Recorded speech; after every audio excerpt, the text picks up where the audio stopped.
আমি আছি গলাচিপা পাতাবনি এরিয়া। এখানে প্রায় ১২০টার মতো ঘর আছে, সরকারিভাবে হাসিনার আমলে দেওয়া হয়েছে।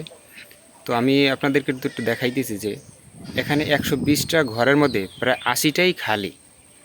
এখানে যারা থাকে বাকিরা, তাদেরকে আমি জিজ্ঞেস করলাম যে ভাই কেন এখানে খালি পড়ে আছে, কেন এই ঘরগুলো? কইতেছে ৮০টার মতো খালি পড়ে আছে। কয় খালি পড়ে থাকবে না, কি করবে? যাদের পাঁচতলা তারা এখানে কি আর আসবে? আমি বললাম কেন?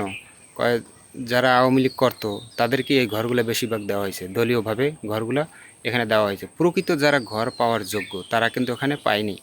যাদের ঘর বাড়ি নাই তারা তেমন পায়নি, কিন্তু যারা বড় লোক, যারা দল করছে, হাসিনার দল করছে, তারাই বেশিরভাগ এই জায়গায় ঘর পাইছে। প্রায় এখন বর্তমানে ৮০টা ঘর খালি পড়ে আছে, ধ্বংসের মুখে আস্তে আস্তে বিলীন হয়ে যাইতেছে। তাই এই যে আরও কথা যে একটা ঘরের পিছে প্রায় ৩ লাখ টাকা খরচা দেখানো হয়েছে, অথচ মূলত একটা ঘরের পিছে খরচা গেছে হাইয়েস্ট ৩০,০০০ টাকা।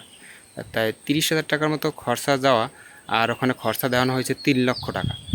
দেখেন কী পরিমাণ চুরি আর ডাকাতি চলছে। ঘর বানাইছে না তিনি, এখানে ডাকাতি চলছে এক কথায়।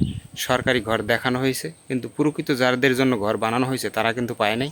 পাইছে সেই তার দলের লোক। এখন তারা পলানে এবং তারা বিভিন্ন জায়গায় লুকাইয়ে আছে।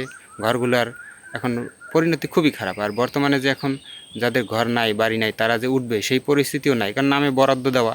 এখন তারা তো আর কেউ কেউ হঠাৎ করে উঠতে পারতেছে না। এখন বলেন আপনারা, হাসিনার উন্নয়ন দেখছেন, সারা দেশে খালি উন্নয়ন উন্নয়ন। এই হয়েছে উন্নয়নের পরিণতি। সঠিক উন্নয়ন সে করতে পারে নাই, সে ব্যর্থ।